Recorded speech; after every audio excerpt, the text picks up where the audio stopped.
मोदी सरकार ने देश की 41 ऑर्डिनेंस फैक्ट्रीज को 7 डिफेंस पब्लिक सेक्टर अंडरटेकिंग्स पे बदलने का फैसला किया था, जिसको लेकर पिछले कुछ सालों से ऑर्डिनेंस फैक्ट्रीज के वर्कर्स और एम्प्लॉइज बहुत ही प्रखर होकर प्रोटेस्ट कर रहे थे और इस फैसले का विरोध कर रहे थे। हालांकि सरकार तब भी नहीं मानी और सरकार ने जो डिसाइड किया था वो करके दिखाया भी।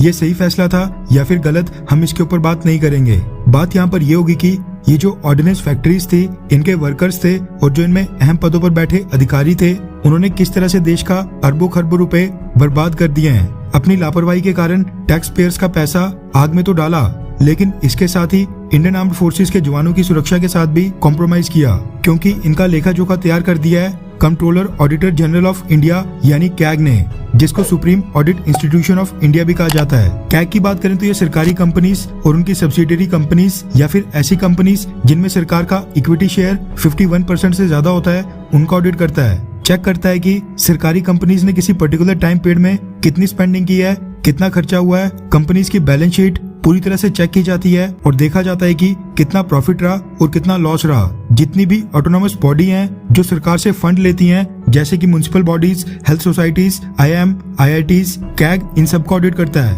कैग देखता है कि जो पब्लिक का पैसा है क्या वो सही यूज में लाया भी जा रहा है या फिर नहीं, और पूरी इन्वेस्टिगेशन यानी ऑडिट करने के बाद अपनी रिपोर्ट सबमिट करता है। कैग ने अब ऑर्डिनेंस फैक्ट्रीज को लेकर एक रिपोर्ट तैयार की है, जिसमें उसने बताया कि ऑर्डिनेंस फैक्ट्रीज ने देश का कितना पैसा बर्बाद किया है और जो हथियार उसने बनाए हैं, जिनकी चपेट में आकर इंडियन आर्म्ड फोर्सेस के सोल्जर्स को भी नुकसान उठाना पड़ा है। रेफरेंस के लिए आपकी स्क्रीन के ऊपर द ट्रिब्यून इंडिया के आर्टिकल का स्क्रीनशॉट है, जिसके मुताबिक ऑर्डिनेंस फैक्ट्रीज ने भारत को करोड़ों रुपए का नुकसान करवाया है। रिपोर्ट के मुताबिक ऑर्डिनेंस फैक्ट्रीज के मटेरियल एंड कंपोनेंट ग्रुप ने साल 2014 और 2019 के बीच मटेरियल और कंपोनेंट्स की क्वालिटी में जो लैप्सेस किए हैं, क्वालिटी चेक्स अच्छे से नहीं किए, क्वालिटी सुनिश्चित करने में लापरवाही बरती, उसके कारण 11 प्रोडक्ट्स रिजेक्ट हुए, जिनकी कीमत 175 करोड़ रुपीस थी। इसके साथ ही जो एम्यूनिशन ऑर्डिनेंस फैक्ट्रीज ने आर्म्ड फोर्सेस को सप्लाई किए, क्वालिटी कंट्रोल चेक्स प्रॉपर ना होने के कारण उनमें 584 एक्सीडेंट्स भी सामने देखने को मिले।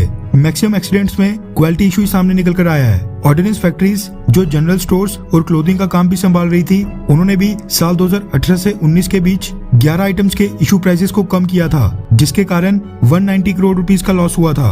ऑर्डिनेंस फैक्ट्री कानपुर ने एक साथ ही एक ही बार में 4 साल के लिए स्टील बिलेट्स प्रोड्यूस करके रख दी थी, बिना टारगेट एलोकेशन और डिमांड के, जिसके कारण तकरीबन 1100 टन का स्टॉक आज भी पड़ा हुआ सड़ रहा है। वहीं कैग ने अपनी रिपोर्ट में PSUs के बारे में भी बोला है। इंडियन कोस्ट गार्ड ने साल 2006 में हिंदुस्तान शिपयार्ड लिमिटेड विशाखापट्टनम के साथ 5 पेट्रोल वेसल्स का उस समय 231 करोड़ रुपीस का कॉन्ट्रैक्ट साइन किया था, और ये 5 वेसल्स साल 2008 से 2009 के बीच में डिलीवर होने थे, लेकिन इनकी डिलीवरी शुरू हुई साल 2012 में जाकर, और लास्ट पेट्रोल वेसल डिलीवर हुआ था साल 2018 में। चलो ये सारे पेट्रोल वेसल्स लेट तो हुए, लेकिन हिंदुस्तान शिपयार्ड लिमिटेड ने इनकी कंस्ट्रक्शन के दौरान इनमें इस्तेमाल होने वाले मटेरियल के वेट को बिल्कुल भी मॉनिटर नहीं किया, जिसके कारण इनका वेट बहुत ही ज्यादा बढ़ गया और परिणाम स्वरूप इनकी स्पीड बहुत ही कम हो गई है।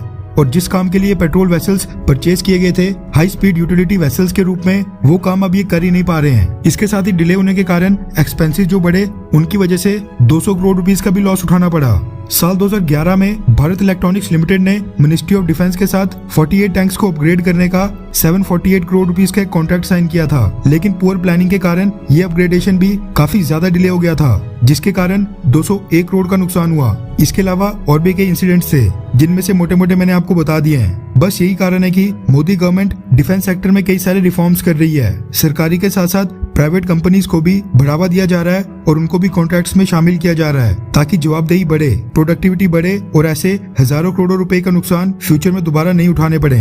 खैर, प्राइवेटाइजेशन करके क्या मोदी गवर्नमेंट बिल्कुल सही कर रही है, हाँ या फिर ना? नीचे कमेंट करके अपनी राय जरूर बताएं।